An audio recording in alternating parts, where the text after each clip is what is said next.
clear explicit job creation initiatives. Zaidi ya makazi 40,000 yatanufaika na uchimbaji wa mabomba unaendelea katika kaunti ya Nyandarua. Mradi huo wa uchimbaji unaendelezwa na serikali ya kaunti hiyo kwa ushirikiano na serikali ya kaunti na umetajwa kama utakaosaidia katika kukabiliana na mabadiliko ya hali ya anga. Gavana wa kaunti ya Nyandarua Kiari Badilisha anasema kwamba mabomba hayo yatatoa maji safi ya kutosha na kwa wakazi pamoja na kuimarisha kilimo eneo hilo. Mradi huo wa uchimbaji utagharimu kima cha shilingi milioni 189.5.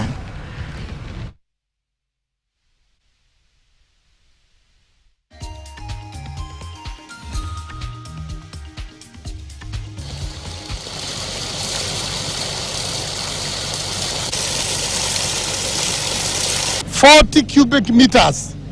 Hii ni moja ya borehole 19 ambazo tumejenga katika kaunti hii ya Nyandarua, na zote zinasaidia watu wetu maji. Tumetumia karibu milioni 200 kujenga hizi borehole.